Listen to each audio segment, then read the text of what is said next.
पिछले एपिसोड में हमने देखा था कि वांग जो था वो हॉन्ग प्रिजन के अंदर आकर पहुंच चुका था। यहाँ पर आने के बाद उसको कई सारे लोग दिखाई देते हैं जिनको उसे मारना था। अगर उसको यहाँ पर अपने स्लॉटर आर्ट को कंप्लीट करना है तो हॉन्ग प्रिजन का गार्ड वांग को यहाँ पर बता रहा होता है कि तुम्हें इनको इस तरह से मारना है कि तुम बिल्कुल एक निर्दय इंसान नजर आओ। जितना तुम ब्रूटल तरीके से इनको मारोगे उतना ही तुम्हारा स्लॉटर आर्ट और ज्यादा इंक्रीज होगा। तो वांग को वो गार्ड ऐसी जगह पर ले जाता है जहाँ पर डीमन एम्पायर जो है उसकी स्वॉर्ड आकर कल्टीवेट करती है। स्वॉर्ड का ड्रैगन यहाँ पर अपनी पावर को इंक्रीज करने के लिए आया करता था। तो वो ड्रैगन आते साथ ही वांग के ऊपर अटैक करना शुरू कर चुका था। वांग को समझ में आता है कि अगर उसको यहाँ से बाहर निकलना है तो ड्रैगन का मुकाबला करना है, साथ ही साथ यहाँ पर अपने स्लॉटर आर्ट को भी कंप्लीट करना पड़ेगा, तभी वो यहाँ से बाहर निकल सकता है। जिसके बाद यहाँ से ये एपिसोड शुरू होता है। तो इस एपिसोड की शुरुआत में जैसे ही घड़ी का टाइमर दोबारा से रिसेट हुआ था, जितने भी लोगों को वांग ने यहाँ पर मारा था सब के सब लोग वापस से जिंदा हो जाते हैं। तो अब जैसे ये लोग यहाँ पर जिंदा हुए थे वो लोग वांग के ऊपर अटैक करने की कोशिश करते हैं, लेकिन वांग अपनी पावर का इस्तेमाल करते हुए उन सभी के साथ फाइट करना शुरू कर चुका था। वो एक के बाद एक करते हुए सभी लोगों की लाशें बिछाना शुरू कर देता है। उसको पता था कि यहाँ पर वो बंदा वापस से आएगा। वो बंदा सच में उसके बाद दोबारा से आता भी है, क्योंकि टाइमर सेट हुआ था तो वो भी जिंदा हो गया। तो इसके बाद वांग जो था वो उस बंदे के साथ फिर से फाइट करने लग गया था। दोनों की फाइट होती है, लेकिन ड्रैगन भी दोबारा से वापस आ जाता उस बंदे की जान लेने के लिए। मतलब कि यहाँ पर एक लूप क्रिएट हो गया था जिसको तोड़ा ही नहीं जा सकता। वो बंदा यहाँ पर उस ड्रैगन के ऊपर अटैक करते हुए अपने आप को बाहर निकालने की कोशिश में लगा हुआ था। वो काफी हद तक के उस वॉइड तक पहुंच जाता जहाँ से बाहर निकला जा सकता है, लेकिन फिर से ड्रैगन आकर उसकी जान ले लेता। ड्रैगन उसको यहाँ से बाहर जाने देने वाला ही नहीं था, और जितनी बार वो उसकी जान लेता उतनी बार ड्रैगन की पावर बढ़ते जा रही थी। उसकी जान लेने के बाद ड्रैगन की नजर जाती है वांग के ऊपर, लेकिन वांग अपनी पावर का यूज करते हुए अपने आप को उस ड्रैगन से बचा लिया करता। देखते ही देखते यहाँ पर बार बार टाइम रिपीट होता,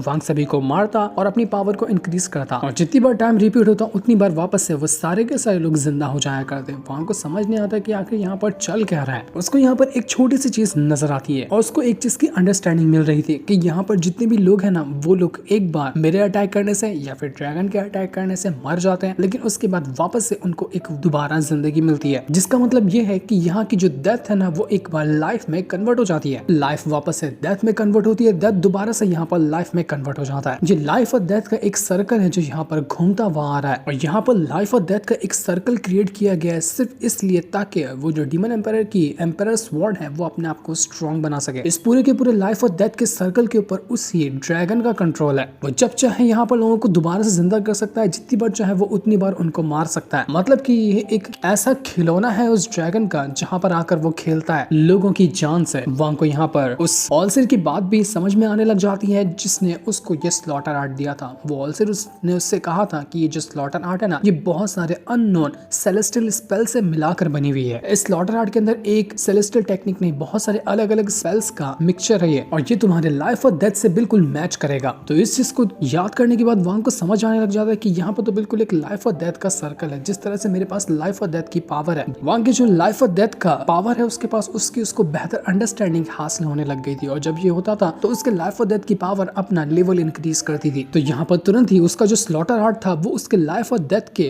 वो जो पेंटिंग बनकर आती है उसके साथ जाकर मर्ज हो चुका था, और इस वजह से यहाँ पर वांग की पावर इंक्रीज होने लग गई थी। यहाँ पर उसका न सिर्फ सेलेस्टियल आर्ट इंक्रीज होता है बल्कि उसके लाइफ और डेथ का भी लेवल इंक्रीज हो रहा था। अब तो यहाँ पर वांग नहीं रुकने वाला था, और इस बार वो जितने भी लोगों को यहाँ पर मारता उन सभी की जो पावर थी वो जाकर उसके लाइफ और डेथ के साथ जाकर मर्ज हो रही थी। वो बंदा जो जमाने से यहाँ पर फंसा हुआ जो बाहर नहीं निकल पा रहा, वो ये चीज देखकर बिल्कुल हैरान रह चुका था कि आखिर इस वांगलिन ने समझ लिया कि इस जगह का अच्छी तरह से इस्तेमाल कैसे किया जाता है अपनी पावर को बढ़ाने के लिए। मुझे नहीं पता था कि ये जगह बिल्कुल एक लाइफ और डेथ का सर्कल है, और अगर इसको पार कर लिया जाए तो यहाँ से बाहर निकलना बिल्कुल भी मुश्किल नहीं होगा। और इस चीज के सीक्रेट को ये वांगलिन यहाँ पर समझ चुका है, इसलिए अब इसको यहाँ पर कोई भी नहीं रोक सकता। वो जितना चाहे इस जगह की पावर का यूज करते हुए अपनी पावर को बढ़ाएगा, और जब चाहे वो यहाँ से बाहर भी निकल सकता है। लेकिन कुछ भी क्यों ना हो जाए, अगर ये यहाँ से बाहर निकलने की कोशिश करेगा, भले से इसको यहाँ से बाहर निकलने का रास्ता भी क्यों ना मिल जाए, पर तब वहां पर आएगा एम्पायर स्वॉर्ड जो कि वांग को यहाँ से जाने नहीं देगा, क्योंकि यहाँ पर जो आता है यहाँ से बाहर नहीं निकल पाता। वांग ने इस पूरी की पूरी जगह के स्पिरिचुअल ऑरा को ही निचोड़ लिया था। ऐसा हाल कर दिया था उसने यहाँ पर इस जगह का कि शायद ये जगह अब वापस से पहले जैसी हो ही नहीं सकती, कितना भी यहाँ का टाइमर क्यों ना सेट हो जाए, क्योंकि वांग ने यहाँ का सीक्रेट समझ लिया। तो इस चीज को देखकर वो जो ड्रैगन होता है वो बहुत ज्यादा भड़क चुका था कि आखिर वांगलिन तेरी हिम्मत कैसे हुई जो तूने इस पूरी की पूरी जगह को बर्बाद करके रख दिया, और इसका इस्तेमाल तूने अपनी कल्टीवेशन बढ़ाने के लिए कर लिया, इसलिए अब मैं तुझे छोड़ूंगा नहीं। वो तुरंत यहाँ पर आने के बाद वांग के ऊपर अटैक करना शुरू कर चुका था ताकि वो यहाँ पर वांग की जान ले सके। वांग तुरंत अपनी पावर का यूज करते हुए अपनी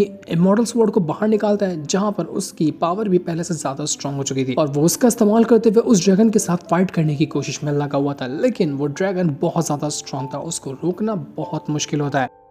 वो जो बंदा जो काफी टाइम से यहाँ पर फंसा हुआ था वो ये देखकर कहने लग जाता है कि कोई डीमन जनरल भी यहाँ पर क्यों ना आ जाए, तब भी इस ड्रैगन को नहीं रोक सका। इसका मुकाबला करना बिल्कुल मौत को टक्कर देने के बराबर है। एकदम टॉप लेवल का जो कल्टीवेटर होगा वो भी शायद यहाँ पर इस ड्रैगन के अटैक को रोक सकता है। तो आखिर वांग यहाँ पर इसको कैसे रोक पाएगा? वो मरने वाला है। इसने यहाँ का सारा सीक्रेट तो समझ लिया, अपनी पावर को भी बढ़ा लिया, लेकिन यहाँ से बाहर निकलना इतना आसान नहीं है। एक के बाद एक करते हुए जितना भी वो जो ड्रैगन था वो अपने अटैक को करता जाता वांग के ऊपर, ताकि वो उसकी जान ले सके। लेकिन वांग ने तुरंत अपनी पावर का यूज करते हुए अपने लाइफ पावर को यूज किया था और स्लॉटर आर्ट का जो प्रोटेक्शन बैरियर है उसको एक साथ यूज कर लिया था, जिस वजह से वांग के ऊपर एक कवच जैसा बन जाता है। और ये कवच इतना स्ट्रॉन्ग था कि किसी भी तरह के अटैक को वो हैंडल कर सकता है। वो ड्रैगन एक से बढ़कर एक अटैक करता वांग के ऊपर, लेकिन उसका जो कवच था वांग के पास, उस वजह से एक भी अटैक का उसको असर होता ही नहीं और वांग उसके सारे के सारे अटैक को यहाँ आसानी से रोके जा रहा था। जो देखकर तो वो ड्रैगन भी हैरान रह जाता कि आखिर इसको क्या हुआ, इसके ऊपर मेरे किसी भी अटैक का असर क्यों नहीं हो रहा। वो बंदा भी ये देखकर बिल्कुल हैरान रह जाता कि इस वांगले ने तो आखिरकार इस ड्रैगन के अटैक को रोक लिया, साथ ही साथ उसने अपनी जान अभी तक के बचा कर रखा हुआ है। ऐसा ही रहा तो ये तो आसानी से यहाँ से बाहर निकल जाएगा। और बिल्कुल यहाँ पर वांग को जितनी पावर चाहिए थी उसने उतनी पावर तो कलेक्ट कर लिया था, बस काम था यहाँ से बाहर निकलना। तो जैसे ही वांग यहाँ से बाहर निकलने की कोशिश कर रहा होता है वो ड्रैगन दोबारा से उसके पीछे पड़ चुका था।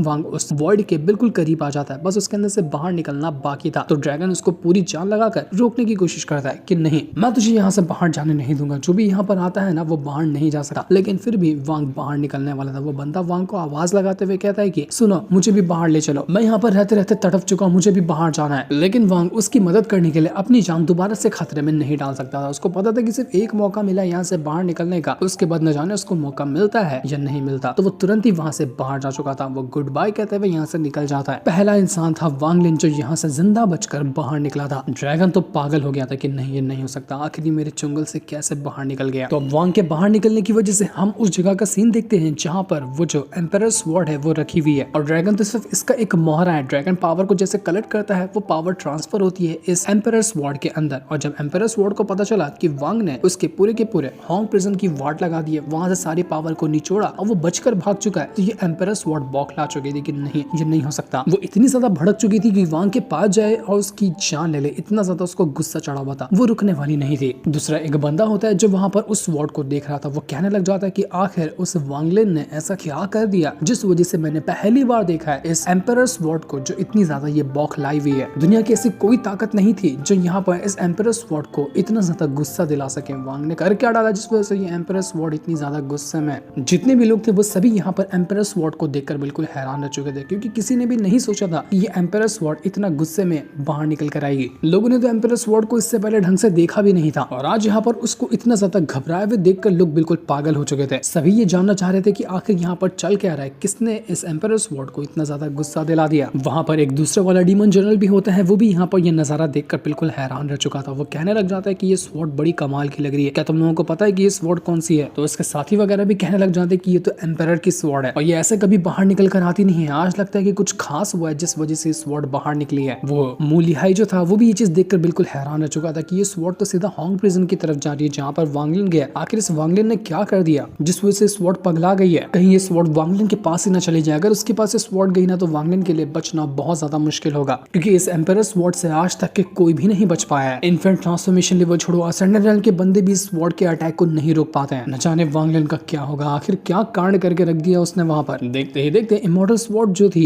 वो डीमन एम्परर की, वो बिल्कुल बौखलाते हुए वांग को ढूंढ रही होती है। वो पूरी दुनिया छान मारेगी लेकिन वो ऐसे वांग को जिंदा नहीं छोड़ने वाली। वांग भी जो था वो होंग प्रिजन से बाहर तो निकल कर आ चुका था, लेकिन उसकी हालत बहुत ज्यादा खराब थी, वो ढंग से खड़ा तक नहीं हो पा रहा था। तो वो प्रिजन का गार्ड होता है, वो वांग से कहना चाहता है कि देखो, अगर तुम जिंदा रहना चाहते हो ना तो जल्दी मेरे पीछे चलो, क्योंकि तुमने जो एम्परर की स्वॉर्ड को गुस्सा दिलाया है ना, वो नर्क तक भी तुम्हें ढूंढ कर पहुंच जाएगी, वो तुम्हें छोड़ने वाली नहीं है। इसलिए मेरे साथ चलो, हमें कोई सही जगह ढूंढनी होगी जहां पर तुम्हें बचाया जा सकता है। वो गार्ड भी एक पल के लिए बिल्कुल सोच में पड़ा हुआ था कि आखिर इस बंदे ने ऐसा क्या कर दिया जिस वजह से वो एम्परर स्वॉर्ड इतनी ज्यादा गुस्से में है, जबकि किसी को नहीं पता कि पूरा का पूरा होंग प्रिजन कहीं और वांग निचोड़ चुका है। जब इतना बड़ा कारनामा वो करेगा तो एम्परर स्वॉर्ड कैसे शांत बैठेगी। गार्ड तो इसलिए वांग को बचाना चाह रहा था कि अगर यहाँ पर वांग फंसता है तो गार्ड की वाट लगेगी, क्योंकि उसने उसको उस जगह पे भेजा जहाँ पर नॉर्मल लोगों का जाना अलाउड ही नहीं था। इसलिए वो वांग को बचाने में लगा हुआ था। उनके जाने के बाद तो यहाँ पर वो स्वॉर्ड आ जाती है, एम्परर स्वॉर्ड। उसने पूरे के पूरे होंग प्रिजन को डिस्ट्रॉय करके रख दिया था, चीथड़ों उड़ा देती है वो होंग प्रिजन के। इतना गुस्से में थी कि उसके सामने होंग प्रिजन ही नहीं टिक पाया। वो हर तरफ तलाशी लेती कि कहाँ है वांगलिन, वांगलिन कहाँ है, मुझे वो चाहिए, लेकिन वो उसको कहीं पर भी नहीं मिलता। वो गार्ड जो था वो वांग को एक जगह पर लाने के बाद कहने लग जाता है कि देखो हमारी जो डील थी ना उसको भूलना नहीं, तुम्हें शीशियाओं को मारना है और यहाँ से जल्द कल्टी मारो, वरना वो स्वॉर्ड कभी भी यहाँ पर आती होगी। तो वांग जैसे ही वहां से जा रहा था, वो जो स्वॉर्ड होती है उसको पूरे शहर के अंदर ढूंढने लग जाती है। वो पूरा शहर डिस्ट्रॉय कर रही थी ताकि किसी भी हालत में वो उस स्वॉर्ड को ढूंढ सके। जितने भी आम लोग थे वो लोग भी यहाँ पर देखकर बिल्कुल डर चुके थे कि ये स्वॉर्ड कहीं उन्हें ना मार डाले वांगलिन समझकर। तो वांग जो होता है वो तुरंत ही मूलियाई के पास आता है और जैसे ही मूलिया उसको देखता है वो उसे कहना चाहता है कि आओ जल्दी से मेरे साथ, मुझे पता है कि तुम्हारे पीछे वो स्वॉर्ड लगी हुई है। तो मूलिया जो था वो तुरंत ही वांग को एक गुफा के पास लेकर आता है जहां पर अंदर जाकर वांग अपने आप को बचा सकता है। लेकिन तब भी वांग का ऑरा महसूस करते करते वो जो एम्परर स्वॉर्ड थी वो भी यहाँ पर आकर पहुंच चुकी थी। अब तो वो यहाँ पर नहीं रुकने वाली, लेकिन वो उसको कुछ कर पाती कि इससे पहले वांग तुरंत अपनी पावर का यूज करते हुए उसकी जो हेवनली पर्ल उसके पास है वो उसके अंदर जाकर छुप चुका था। और यहाँ तक कि उस एम्परर स्वॉर्ड का आना बिल्कुल नेक्स्ट टू इम्पॉसिबल है। उसके हेवनली पर्ल के अंदर कोई जा ही नहीं सकता। वांगलिन के लिए उसका हेवनली पर्ल एक ऐसी जगह है जहां पर वो दुनिया के हर खतरों से आकर बच सकता है। और अब वांगलिन को ढूंढने के बाद जब उसको वो नहीं मिलता तो एम्परर स्वॉर्ड जो थी वो बिल्कुल बौखला चुकी थी। उसने पूरे के पूरे शहर को ही बर्बाद कर दिया, हर तरफ वो बिल्कुल तबाही मचा कर रख देती है, क्योंकि उसको वांगलिन मिला ही नहीं। उसको अपनी हार बर्दाश्त नहीं हो रही थी कि आखिर मैं एक बंदे के सामने कैसे हार सकती, मैं उसको क्यों नहीं ढूंढ पाई। काफी दिनों तक के वो यहाँ पर वांगलिन को ही ढूंढते रहती है, लेकिन वांग अपने हेवनली पर्ल के अंदर से बाहर निकल कर आता ही नहीं। देखते ही देखते करीब 5 दिन गुजर चुके थे और 5 दिन तक वांग अपना उसी हेवनली पर्ल के अंदर ही मौजूद था और यहाँ पर आराम से बैठकर अपना कल्टीवेशन कर रहा था। जब उसने देखा अपनी पावर को चेक करके तो उसको पता चलता है कि उसका जो स्लॉटर आर्ट है उसका किलिंग इंटेंट का जो लेवल है ना वो पहुंच चुका है 3792 के ऊपर। उसने वहां तक के रीच कर दिया अपने स्लॉटर आर्ट को, जो कि पिछले मुकाबले से जो पहला था वांग के पास उससे करीब हजारों गुना ज्यादा है। इतना ज्यादा पीक पर जाकर पहुंच चुका था वांगलिन का स्लॉटर आर्ट, जिसे देखकर तो वांगलिन की खुशी का ठिकाना ही नहीं रहता कि बहुत अच्छा, काफी मजा आया ये चीज देखकर, मेरा मिशन पूरा हुआ, मैंने अपने स्लॉटर आर्ट को पूरी हद तक के कंप्लीट कर लिया है। अब वांगलिन के सामने किसी का भी टिक पाना बहुत ज्यादा मुश्किल था। वो जब भी अपने स्लॉटर आर्ट का यूज करेगा लोगों की लाशें बिछने वाली हैं। तो देखना इंटरेस्टिंग होगा कि किसके ऊपर वांग पहली बार अब सीखने के बाद स्लॉटर आर्ट का यूज करता है। वो हमें पता चलेगा नेक्स्ट एपिसोड के अंदर, जिस सीन को दिखाते साथ ही ये वाला एपिसोड यहीं पर एंड हो जाता है। Thanks for watching.